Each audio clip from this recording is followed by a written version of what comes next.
All right, so let me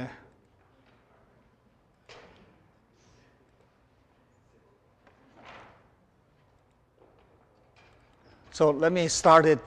Today we're going to start to talk about fracture mechanics. As I indicated, this is a large part of the book, and this outline is available on, I can post it, but it's also available on LinkedIn. And part 3 is on fracture behavior of polymers. Currently, I organize it into several chapters, 8, 9, 10, 11, I don't know, it's up to my student. If we don't have enough progress, I may not write 11, and then 12. So 10 is on plastics, 12 is on elastomer, 11 is on ductile plastics, and 8 is traditional, 9 is the new evolving perspective. So today we'll get started. Gently start with what we normally think fracture mechanics is. And as let's see if we go back to here, as I try to motivate for you the motivation of fracture mechanics for us. Oh, I see, this is all just plastic things. The motivation for us was, let me remind you, was the fact that we had a notion of what, now I start to change it, what this brittle strength, inherent strength could be. We previously used the symbol to say, oh, it's going to be chain pull out and the area density, so it's how many chains are coming out per unit area, and then you times the force to pull out, you have an estimate of this number.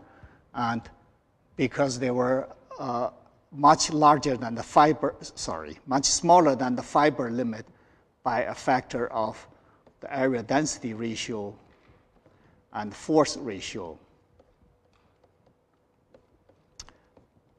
the fact this could be almost 10 gigapascal could be explained as only corresponding to this strength to be 100 megapascals if each of this is a factor of 1/10, okay? So that's our starting point. Oh, I don't know whether you recall now, but basically we were able to show that in the fiber limit, the strength should be 10 gigapascal range, but we're not. But your polymer is a coil; it's not arranged in the chopstick limit, so you wasted a lot of the area. Remember, strength is stress. Stress is force per unit area. If you waste it out of space area, then you don't get to load this. Then, of course, your strength will be weaker. So there is a sense that this could be weak by a factor of 10 from each of these two factors. So that's a guess that your PMMA or polystyrene, its inherent strength, meaning it's the maximum you can get, the best you can get, the theoretical strength, is only on the order of 100, which is what you observe in experiment. So in experiment, in fact, you get less. You get something on the order of 50 megapascals, but close. We're not so sure that that there should be a factor of 10, a tenth here, a tenth here, or not. But we had the feeling that could be the case. We don't know. So our starting point was to assume that this is the case, that there is a tenth here, tenth there, and therefore our polymer, when you have a strength of 100, you don't blame there are flaws in there, because we make the assumption that maybe there was no flaw, that meaning maybe what you observe is what you get, not because flaws weaken the material. That's a big jump when I say this, because the question then is, teach us what flaw does. In other words, the birth of fracture mechanics begins with complaining flaws weaken your material, or lower the material's nominal strength. That's the precise, as concise as I can say it. When that is the case, what does that mean? So I can even say, characterize fracture mechanics in 2 sentences. When that is the case, what do I mean by when that is the case? When this is the case, the nominal strength that you just measure of your brittle material would be much weaker than the theoretical strength. I know in my writing papers, books, I added a little parentheses to remind you I meant inherent strength, meaning the theoretical strength, the ideal strength you can have. So do you get it? 1, 2 are the conditions to place you into the situation of having to deal with fracture mechanics, or having to explain why this is the case.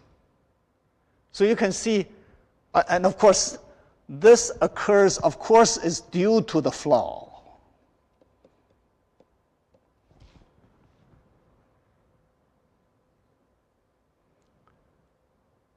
So everything becomes, you can see the second follows from the first.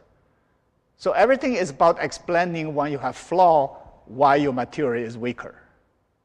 Yeah? I haven't said anything yet. I'm just verbalizing it. I have no math, nothing so far yet. But the concept is that's what concept is, meaning the idea is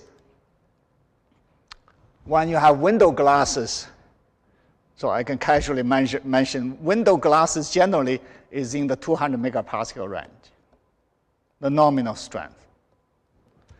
But we know the theoretical strength of window glasses as an atomic solid is typically regarded as to be 1/10 of the Young's modulus.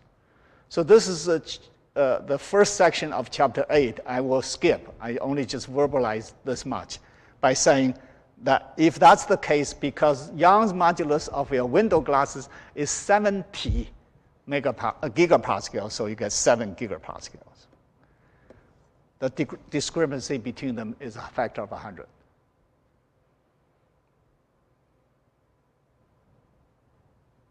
Or more. And that's what got our founding fathers of fracture mechanics start to get hurry and worry about how to explain it. So clearly, for your window glasses, formerly we called silica glasses, you better invite, or this brittle failure of silicon glasses is caused the fracture mechanics to be invented, to be devised.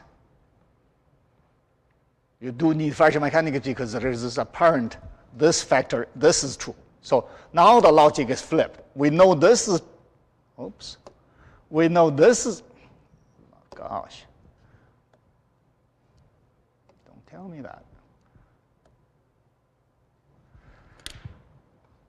Drive me crazy.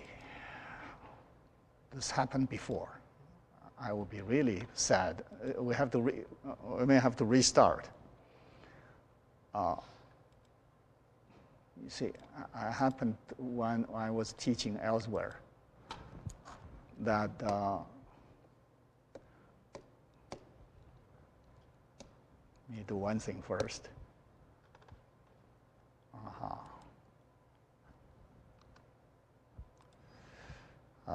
So I see the problem occurs right there, seems like. Is any time?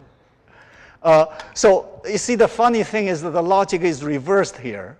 When you have window glasses, we first observe this is true, right? We observe that, we deduce, we actually assume we know the strength, and we compare with nominal strength, we find it to be much smaller, so this is true. And then it's a matter of you working it out, the logic that you blame flaws, right? So you see, these two are intimately related in that fashion. So now we're beginning, now we can begin the fracture mechanics, having motivated you enough. So this is sort of the section 3, fracture behavior of polymers. Of polymers. So obviously, in theory, you can have plastic state versus elastomeric state. There's a little issue about delay. I don't quite follow. Okay, but let's review what we learned, which is just slightly over 100 years old history of fracture mechanics. In fact, it's a little over that, over 100 years, because if I were to share with you to begin with, is what I have in the outline. I had this. So if you want the bookkeeping, it's basically 3-point C and start with 1, which is a overview. Oh gosh, I can see it's delaying. The overview has many parts, so I will start with, I don't quite get it.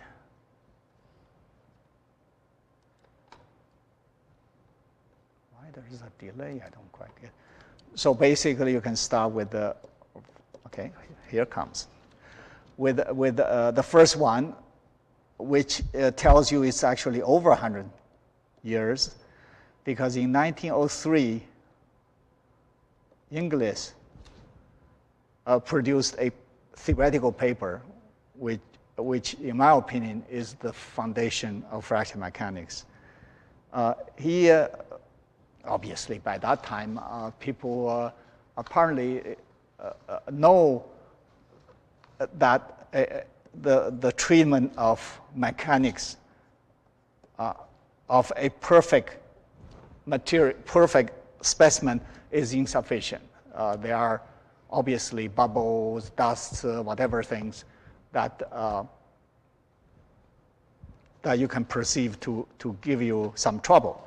So he designed a he basically contemplated a calculation where he considered an infinitely large material in which it contains an internal opening. So this thing is opening all the way to the thickness. In other words, it's a hole, okay, across the thickness. So it's a hole, and for convenience, he just described that hole to be an ellipsoid. So it has a long axis is 2A, the short axis is 2B. Okay, and then he imagined that if I apply stress on this object, okay, he's going to calculate what is the stress. He focused on these 2 points. What would be the stress? These 2 points, of course, are equivalent. These 2 red points. He's asking what would be the stress at that point. So if you call that a tip,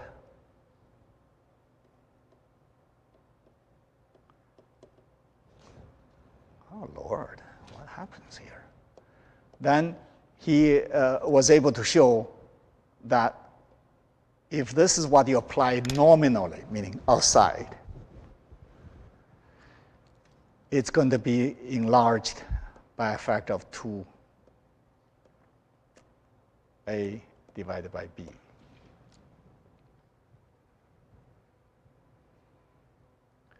And the available mathematics tells you you can define such a thing as radius of curvature around here.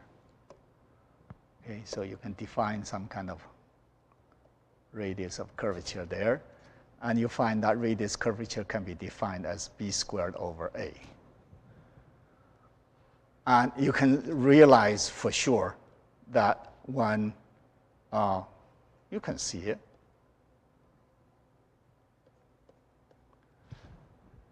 that radius curvature is smaller than b by a factor of b over a. So by the time this ratio goes to 0, this could go to 0. That means this thing collapses into a very thin line, yeah? With a radius approaching 0, right? So you can write it in that form. Oh, Lord.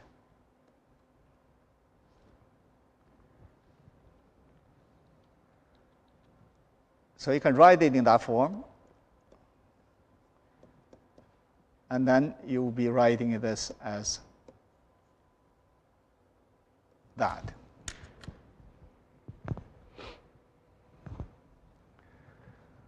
So we're going to easily, we can consider the limit a is much larger than b.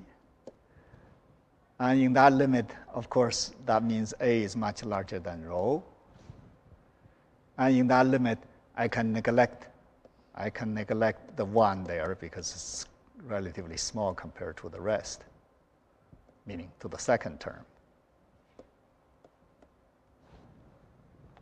So this is your final result, and it says the tip stress will be much higher than what you applied because A is much larger than rho. Okay. So we will. So that's it. That's the English result, English solution we call it. Oh Lord, I have no idea what's going on here. Okay. Happy? I mean, that's fine, right? So that gives you all the clues already. You blame flaws. He already told you why you blame flaws. Do you understand why you blame flaws? Because the stress experience at the red point is much higher than what you applied.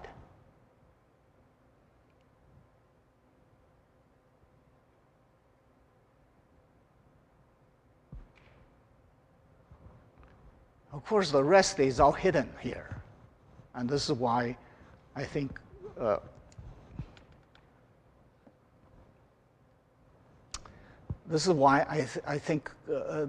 fraction mechanics can be told in a much simpler way. The rest is, so what? If this is true, what does that do to me? Why that implies flaws weakens my material, right? You see, we already answered why the nominal strength or nominal load could become enhanced at the tip. All it's left is why such a thing is bad. Well, allow me to say a word. It's bad because we typically agree fracture occurs when local stress, in this case it will be a tip, exceeds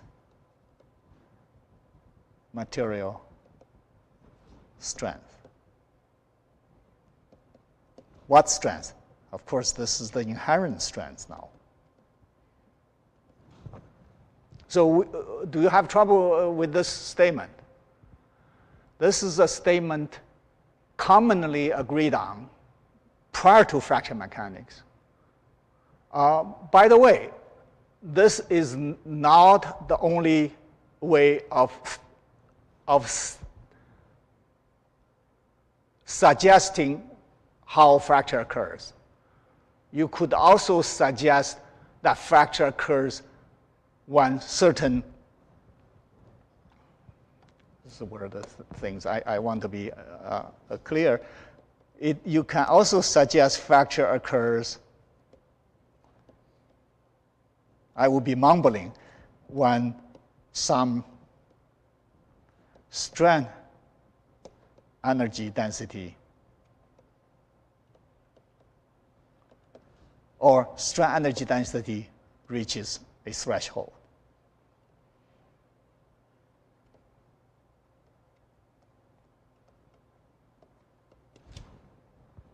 What's the difference? One speaks about stress and strength, the other speaks about energy.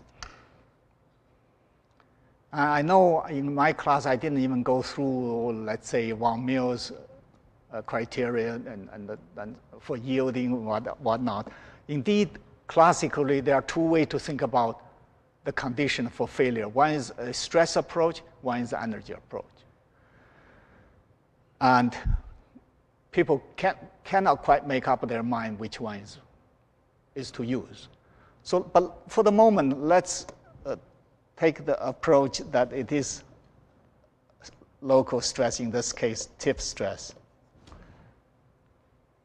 By the way, this is agreed by the founding fathers, so let's just discuss along this line.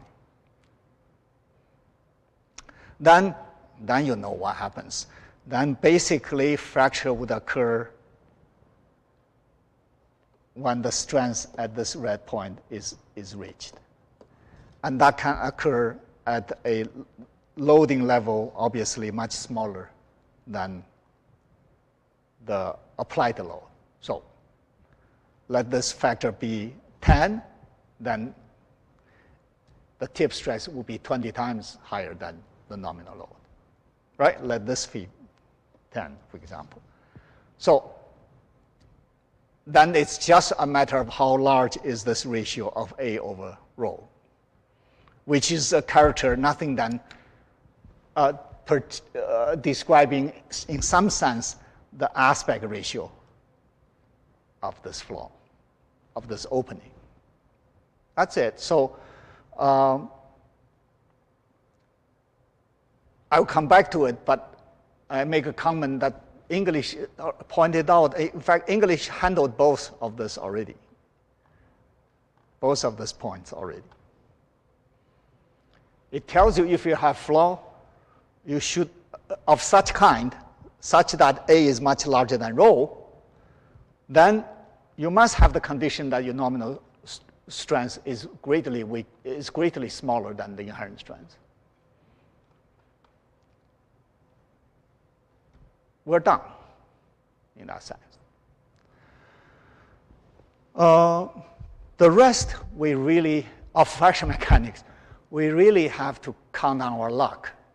When I say luck, I say it in a, with quotations because it's truly lucky and also truly unlucky. So the luck is somehow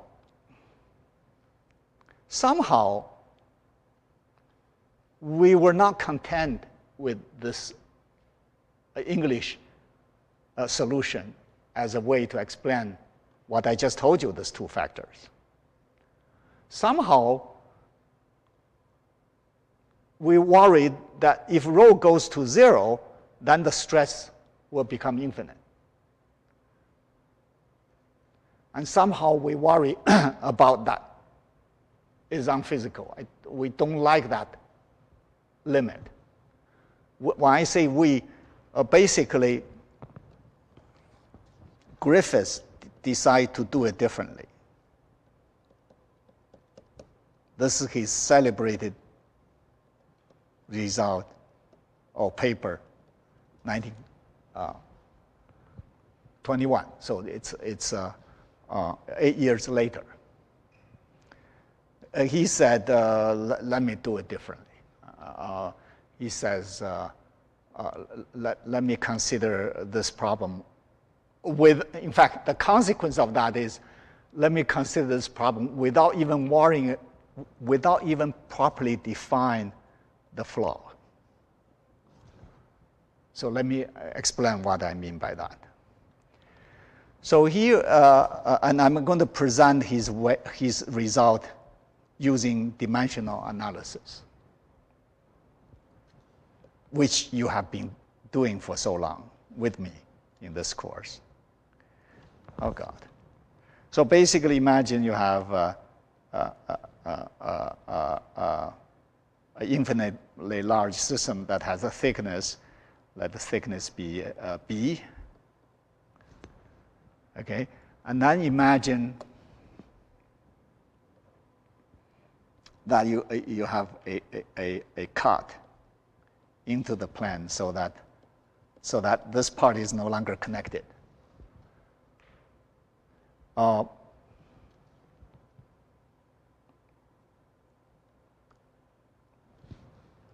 I hope you understand the logic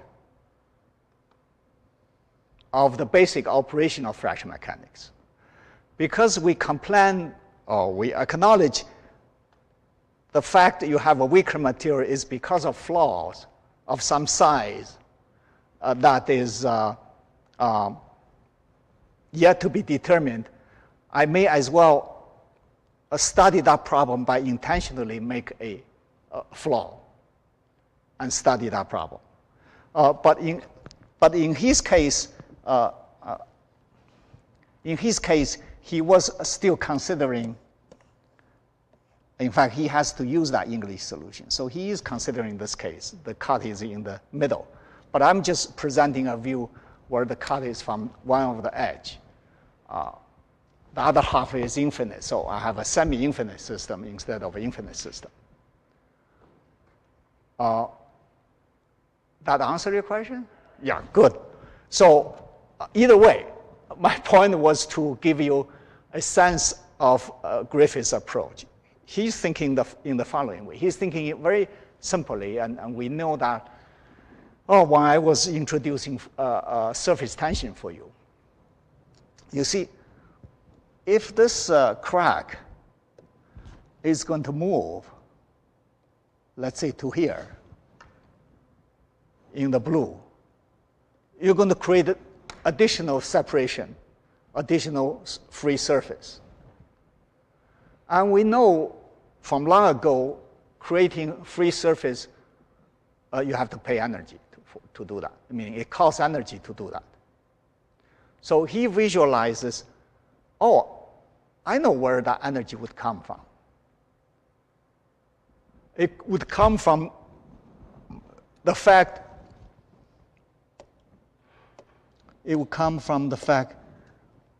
in absence of this additional crack, I would have had energy stored there. Upon separation, that energy will be released, and that can be used to pay for the new surface you perceive to have created. So let's speak about this. Compared to a sample that has nothing versus a sample that has a cut of size A, and I stretch them to the same degree, elastically. So let's speaking only about elastically, elastic deformation, such as a hooking type. I stretch to the same level. Which of these two stores more energy? A or B? Of course, because B has a part that's separated. That part cannot store energy. So precisely, if I compare these two, I would say from A to B, I will release energy given by how large that A is. So let's calculate that energy that you're going to lose or release if you allow that to happen. Well, since it's stored, and you're talking about stored energy, let the energy be W, meaning W is stored elastic energy, always per unit volume. Then the rest is about estimating that volume. That volume is nothing but A squared times the size, the thickness, roughly speaking. Yeah?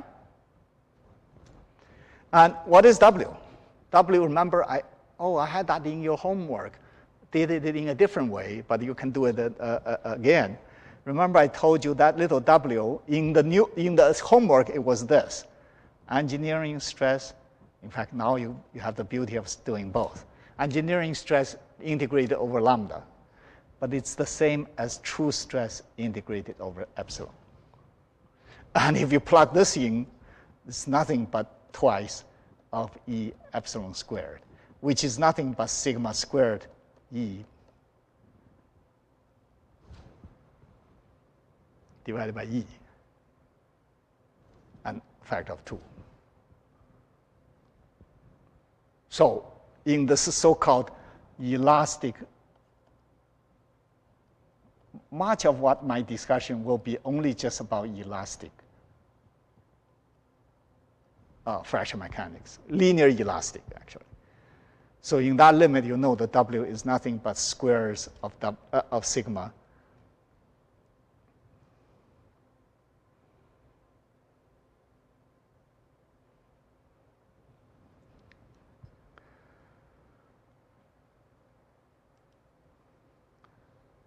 So the rest, in the modern terms, we can call that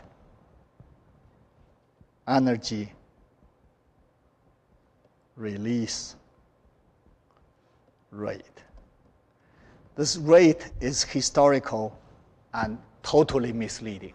This rate does not mean speed, has nothing to do with time. This rate is with respect to area.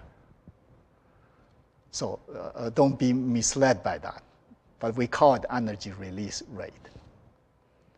It's basically asked the question of how much energy would you lose if you advanced a little bit of that crack, which is nothing but differentiate. What is that area? That area is nothing but dA times the thickness, right? So you can basically have this as dE dA times B. So that gives you something like WA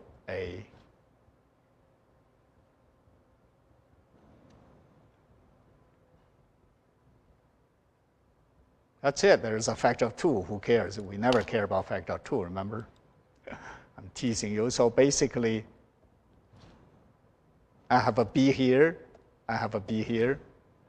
I knock down A, and that's it.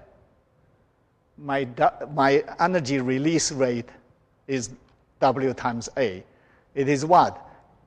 By its definition, it is how much energy I would further lose if a crack moved now a little delta A amount. Calculus is infinitely valuable in that sense. This is a differentiation of the function. It means if I change, move A a little bit, how much a little bit of energy is lost. Lost, therefore released. and therefore called release rate. Rate here means per area. So it's unfortunate, but we keep using it because for some historical reason we call that rate. Has nothing to do with time, but okay, that's it. And then the celebrated Griffith story is to say, when does fracture occurs? It occurs if this energy release rate is enough or reaches a value. What that value will be? To pay for the new surface to be created. Gamma being surface energy.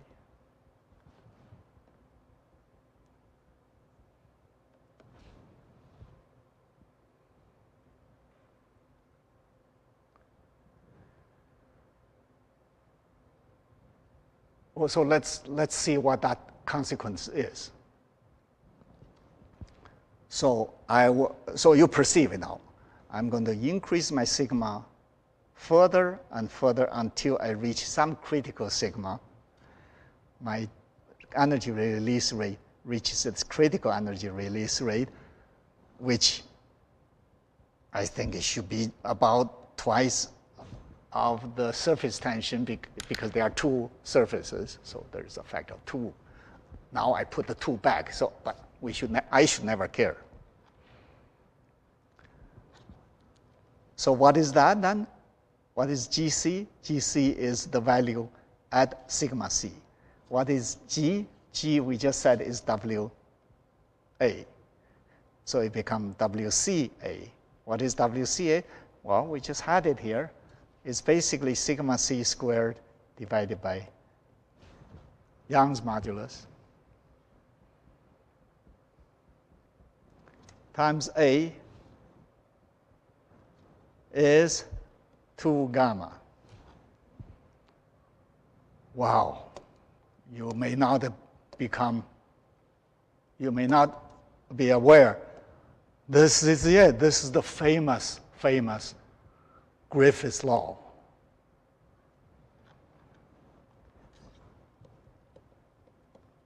So cheap, comes so cheap to you, right?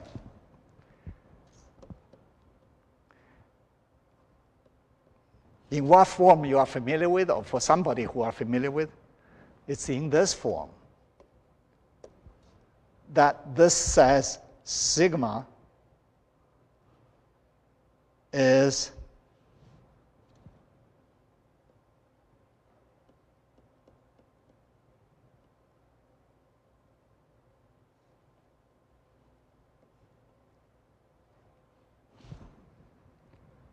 I put 2 square root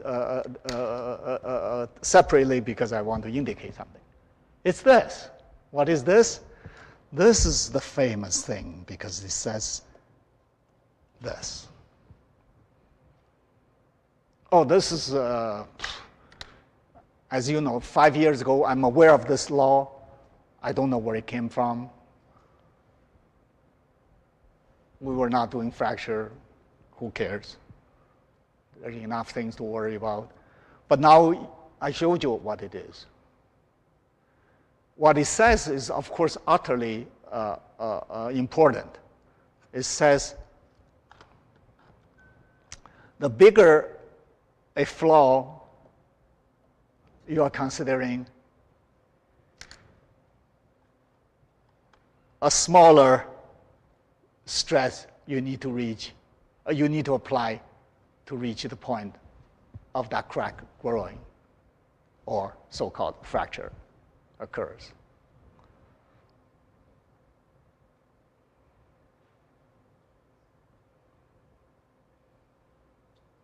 Any questions? Before we take a break, actually. Well, I will take a quick break here. Any questions? You have one, seems like. Yeah. Yes. W, it depends on E, let's say. Yeah, so if we're trying to take the derivative of E, why don't, now it's a W as a function of E? E is Young's modulus. So of course, the advancement of this little crack has nothing to do with E. E is a material constant. In other words, the differentiation here is only going to differentiate the variable, which is the A, which is being perceived to increase. So the differentiation only acts on A. Then do you still have a question? The rest is still there, right? I just didn't show you because the dE, dA is nothing but the dW, dA. Sorry.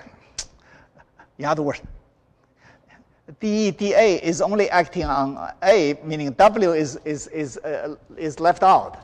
That's why the W is still here.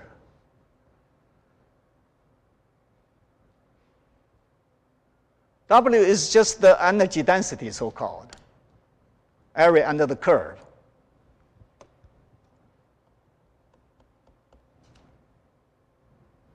Which is exactly half of that square. Because the full square is an area of sigma times epsilon. What is sigma times epsilon? Plug this in, it's sigma squared divided by E.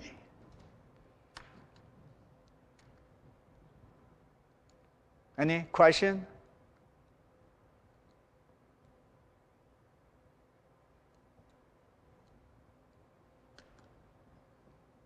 So, in short, this energy density just depends on how large this crack is. And now we're trying to perceive or ask the question, can this crack grow? And Griffith said, yes, it can if upon growing, you can release enough energy to pay for the energy that free surface needs when you create it. So that's what this is. And there are different forms of it in my book chapter. I write it differently, but it's all speaking about the same thing. So we'll come back after a quick break and proceed from there.